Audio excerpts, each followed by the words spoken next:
It was a wild week 1 in the NFL last week, where Seattle threatened to give the entire survivor pool heart attacks versus Cincinnati. Thank God they pulled it out.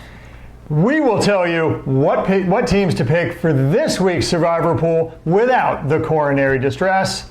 All that's coming up next.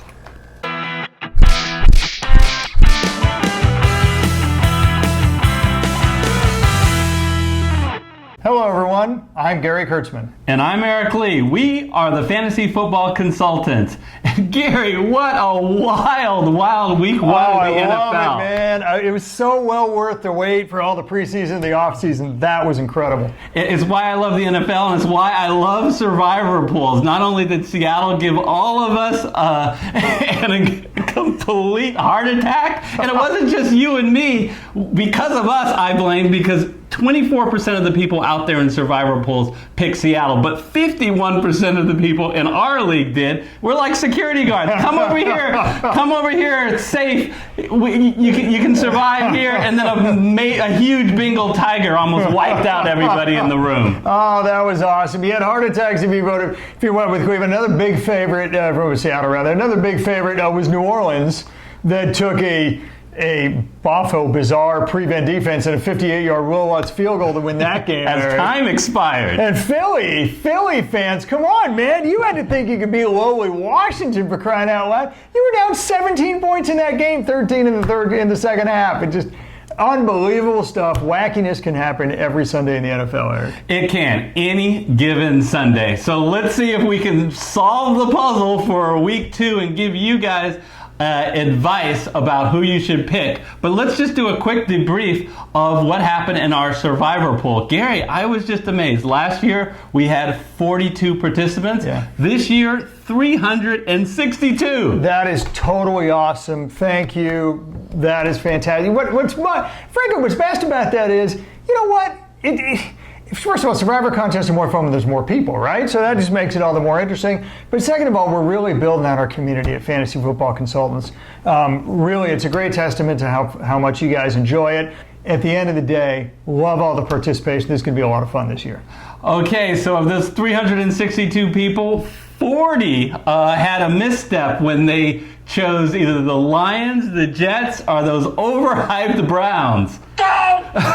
So normally we would be saying, I see dead people. But no, you have a strike. What happens in week 1 through 9 if you make an incorrect pick or you forget the pick, it only counts as a strike. But if you make another mistake, you're out. Kind of like golf, we give you a mulligan in the first 9 weeks. So you're welcome to those 40 people. And once you get to week 10, though, whether you've gotten a previous strike or not, then you are out. Which means, from a strategy perspective, we'll get more of this later. Wow, if you can go the first 8 weeks without getting the strike, you don't even need to pick in week 9, and week 9 is a difficult week, so that's a pretty good prize to be able to basically get a bye in week 9. So anyways, so let's get into, I want to tell the people first, if you want to know anything about the survivor pool, who are all the other picks, how many people have strikes, what are the history of picks of some of your competitors. All you have to do is go to fantasyfootballconsultants.net. Right on the home page, there's a post for the survivor pool, and you can click there. Yeah, that's right. So, and the website gets updated. Obviously, we don't divulge your picks until the game starts. But the website gets updated very typically by Sunday night with everybody's picks. So really, as soon as the games end, even in the main slate game, as soon as they end, you can scroll down and see how everybody did, how you stacked up against everybody else, and track your progress. So great stuff. Yeah, and as a reminder, week 2's pick, this is the video. Put it in the comment section. What team are you going to pick? We rely on you to, of course, know who you've previously picked, because if you do pick someone you picked in the past, that's an automatic incorrect pick. All right, so Gary, I want to let people know that if they haven't yet, because we want you to make it a habit, smash that like button. It really helps us out. It supports the channel. And if you haven't yet, hit the red subscriber button followed by the bell icon. That will notify you when we release these Survivor videos, so you never forget to make your pick. Absolutely. But now, here we are in week 2 of the Survivor Pool. Let's get down to it. first, Eric, let's go over the teams that we're going to, basically the teams with the highest spread and the teams that we're going to talk about and select one or two of that are the best survivor pool picks of the week. Starting with Dallas at Washington, 5-point favorites. Carolina versus Tampa Bay. Carolina is 6.5. Houston, 8.5-point favorites, hosting Jacksonville. Skip one. Kansas City's traveling to Oakland, and Kansas City's 8-point favorites. Baltimore playing host Arizona, 13.5 favorites, and one of the biggest spreads for a road team of all time, New England, 18.5-point favorites, traveling to Miami. Where might we start? How about them Cowboys? No. As George Costanza said, no.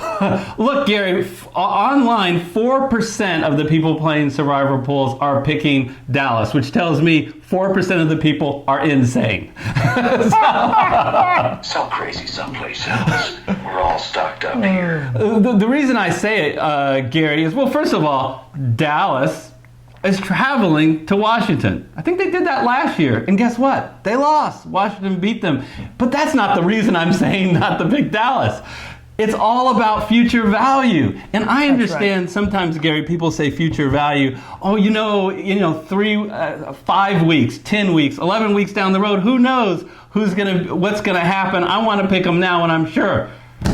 The future value I'm talking about is next week, week 3, when they're at home against Miami. Yeah, the Dolphins that lost 49 points last week, that Miami. Save Dallas for next week. Spoiler alert for who we're picking next week, by the way. Okay, moving on. Carolina versus Tampa Bay. Carolina's favored by 6.5 points. There are actually good reasons to pick Carolina. Now, I'll go into a minute why that's not going to be our pick of the week. But the fact of the matter is, look, think about offense for a second. Carolina and Tampa Bay, everybody talks about Tampa Bay's offense. All the combined quarterbacks scored the 4th most fantasy points last year. Tampa Bay, had one of the best aerial attacks last year of anybody outside of Kansas City. Well, if you go back and look at the stats, both teams scored almost the exact same amount of points during the season last season. And by the way, that was with Cam Newton having a bum shoulder and couldn't really throw accurately or at all really over 25 yards. Oh, and by the way, that's also with Ryan Fitzpatrick taking over when Jameis Winston had 1, 2, 10 too many turnovers, right? So both those things should indicate that Carolina this year has a better offense than Tampa Bay. Oh, and by the way, Tampa Bay had the 2nd worst defense last year. Carolina's defense is obviously well above average. All this point being, Carolina is simply a much better team. Oh, and they're playing at home where they win, well, at least over the past 5 years, over 2/3 of their games, close to 3/4 actually. The bottom line is Carolina almost beat the Super Bowl representative Rams. Meanwhile, Tampa Bay lost to, the 2nd overall pick in the draft, 49ers. I doubt this game is close. I think Carolina will definitely win. The reason why I'm not picking Carolina this week, one, Thursday night football, man, when things are on that short of a turnaround, it's tough. And it's too unpredictable. It's too volatile for me to really almost ever pick a Thursday night football game. And secondly, look, you know what? They have games against Arizona and Tampa Bay in weeks 3 through 6, Carolina. So again, future value on Carolina is going to be huge. So I'd stay away from them this week. Somewhere in there, I think I heard you take a shot at your Niners. So rewind that. That was pretty amazing. Let's be clear. Jameis Winston is not a bad quarterback. Jameis Winston is an inconsistent quarterback. He has great games. He has bad games. He had a really bad game last week. There's nothing to say that he won't come back and play well next week. Like Gary, I'm a little afraid of that short rest of the Thursday game. And weeks 13 and weeks 15, those are the key. Carolina has better matchups than I believe here. I would save them. Look, Kansas City, 8-point favorite at Oakland. An Oakland team that no longer has Antonio Brown, but actually looked pretty good on Monday night against the Broncos. Here's what Kansas City won't have for the game. They won't have Tyreek Hill, and we still don't know. I mean, Pat Mahomes is going to play, but will he be hobbled? He was hurt in the previous game and didn't play as well in that game after his injury. Some mobility issues. Nothing's wrong with his arm. If you are so confident that the The Chiefs are going to beat the Raiders here. Just wait till later in the season when Kansas City hosts them and when Tyreek Hill is healthy. Yeah, I mean, look, future value on Kansas City is through the roof. They're going to host Oakland. By the way, they're also going to play Denver twice. Boy, did they look bad versus Oakland. I mean, that vaunted pass rush, Derek Carr's uniform is clean all day long. Look, here's the bottom line. I agree with everything Eric said. Just bear in mind a couple other things. Just because a team is going to win this week doesn't mean you should pick them. We've talked about future value. Well, I just talked about a couple other games Kansas City is going to play. Kansas City is going to have this big a spread. I'm willing to bet 5 more times this year. So even if you don't want to wait until much later in the season when they host Oakland, you can pick them almost every single week when they have Tyreek Hill, when they have Mahomes at full strength. Next game up, Houston, 8.5 points hosting Jacksonville. So everybody talks about how Jacksonville's defense is so great, and they are. There's no question about it. The Jacksonville Jaguars, you know, they had a down year last year, and they were still 10th best defense in the league. But by the way, so was Houston. In Houston's down year last year, too. They both have fantastic defenses. The difference is Houston has a top 10 offense. Jacksonville's offense last year was the second worst. Oh, but they have Nick Foles. Oh, but they don't have Nick Foles because he just broke his collarbone. So now they're back to Minshew, who they would have had this year if they hadn't signed Foles.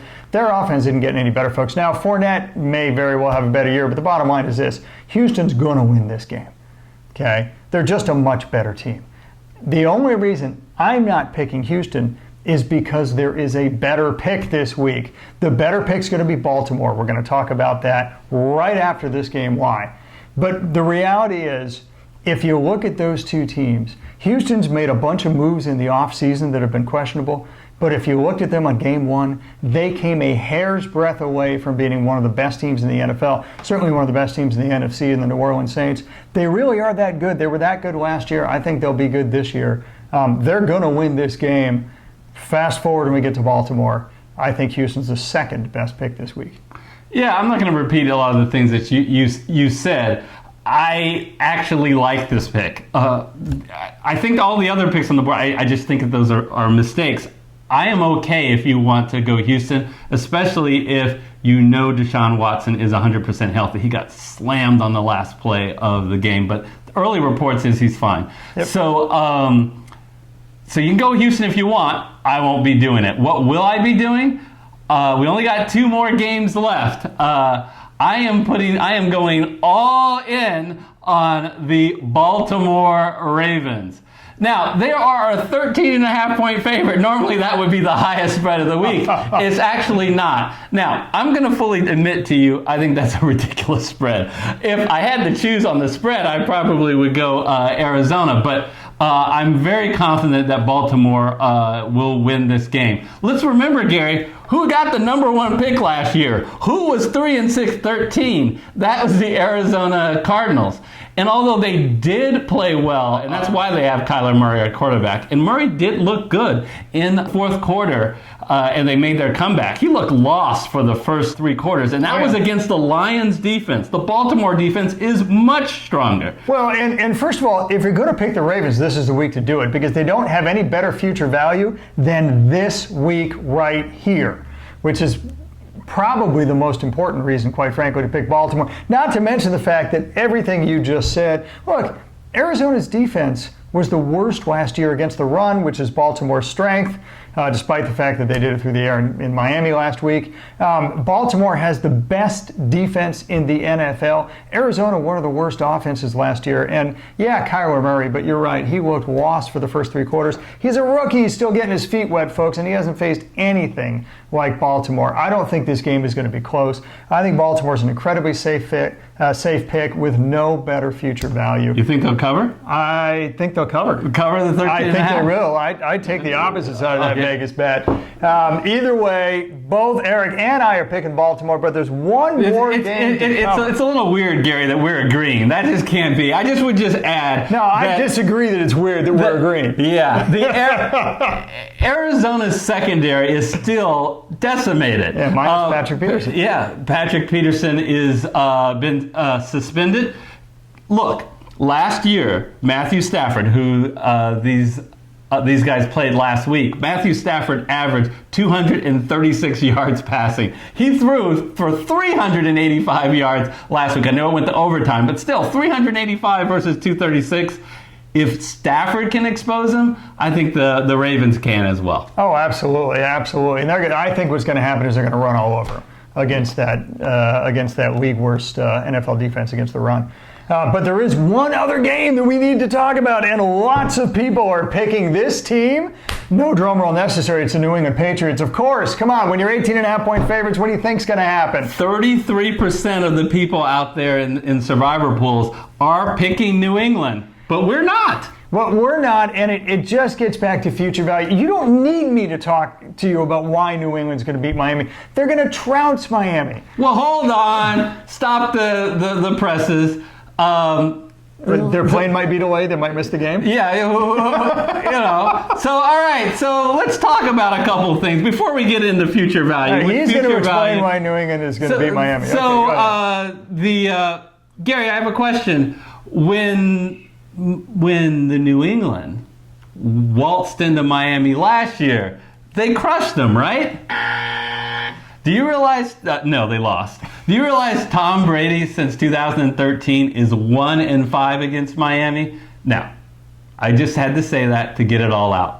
New England's going to win, but just know that he has had some history issues playing in Miami, and we've talked before early in the season. It's very hot out there, so it's not the slam dunk that the 18.5 points may indicate. But I definitely think New England's going to win. They're going to be fine. Last year is last year. That's why they play the games this year. Look, here's the deal with New England. They have better future value. It's kind of like the Kansas City Chiefs. You're going to have better games to pick. This is a great game to pick. I totally agree, right? By the way, they're also going to host Miami at home. They're also going to play the New York Jets twice. They're also going to play the Buffalo Bills twice. Right, you got a lot of different games where the spread is going to be very, very large with New England. Save them, pick Baltimore. It's your best future value pick. I understand why someone would want to pick New England, especially if they pick Seattle, Philadelphia, or the Saints last year. You had a heart attack. You are looking for just a week off to relax. Because in all seriousness, even though I tried to make the case, don't put in the comment section, I can't believe Eric thinks that that Miami's going to beat New England. I do not. I think New England's going to crush them. But you didn't mention the game that I thought that was most important. Week 6. New England hosts the New York Giants. And by far, that's the best game in Week 6. So you gotta save New England for Week 6. So that's why I'm not going for them this week. Boom. Our experts panel, and again, it's very weird that 2 weeks in a row that we agree. I guarantee you that's gonna change, folks. We will have more disagreements. But the experts don't agree. No, they don't. Yeah. The people's choice out there, people are picking New England. Based on that 18.5-point spread, it's hard to blame them, but they're just not looking at that future value. And, of course, the highest spread, Las Vegas, is going with New England. Absolutely. All right, so let's turn our attention to the mailbag. Mail call. Gather around, everyone. Well, let's see what's in the mail. What's this? A letter for me. Gary, in our Survivor show, every now and then we like to read some of our YouTube comments that we think that were really neat, and we want to share one from Robert Johnson. He wrote, and I'm quoting, "You guys are cool. When your channel blows up, please don't become douchebags." That's awesome. That's awesome. All right, let's make that pledge. No douchebags here. But yeah, so Gary and I are really touched about the fact of what's happened to our channel over the last 2.5 weeks. That's right. We recorded the Week 1 Survivor show, and we talked about, hey, we met the 1,000 subscriber mark. And now we're over 2,500 in just that short amount of time. No, that's right. And we started this season with about 50,000 views, and we're already up to 95,000 and counting. It's just, it's fabulous. It's validating. But more importantly, Eric and I, we could just talk to each other. We could just do this kibitz in the living room somewhere. We do it on camera because we want to give people insights. We want to be entertaining. And most of all, we want to make people money. We want you to win your survivor pools. We also, of course, have weekly episodes on daily fantasy sports for DraftKings and FanDuel, where we put out lineups, and we want to make people real money with our analysis and insights. I think we were very successful with that last season. So far, early returns were very successful with that in this season, and it's validating. I totally appreciate it, and it's really building out the Fantasy Football Consultants football community. Yeah, we rocked it in week 1 in both Survivor and Daily, but we know there'll be weeks where we don't do well. And what I hope you guys get out of watching this is, like Gary says, either entertainment, and then you hear the reasons for what we're saying, whether it's Survivor or Daily Fantasy, and then you can make your decision. You can go, these guys are nuts picking Baltimore. You got to go with New England, and that's cool. That's great. You hear our arguments, and you decide what's best for you in your pool. Gary, for our pool, I really like the Baltimore pick because we do have, you have that safety net that we've provided from week 1 through 9 to potentially get a strike, which I think allows you to be a little bit, play it a little more fast and loose and not necessarily go for whoever the highest pick is for that week and consider future value more. And plus, you think Miami's going to upset New England, so then you wouldn't naturally pick that. Yeah. Sound crazy someplace else. We're all stocked up here. All right, stop spreading that rumor. Well, we want to thank you guys so much for all of your support, all of your great, kind comments. It really means the world to us, and it really inspires us to try to give you the best content that we can. So we want to remind you that in addition to doing these Survivor videos, we do daily fantasy picks for both DraftKings and FanDuel. If you are interested in seeing one of those videos, they are going to be on the screen right now. And also if you're interested in our masterclass series where we don't just tell you who to pick, but we tell you the insights and the factors of what to pick, so we teach you how to fish. If you play daily fantasy, you do not want to miss that, and that's on the screen now as well. And until our next video, we'll see you next time. See you next time.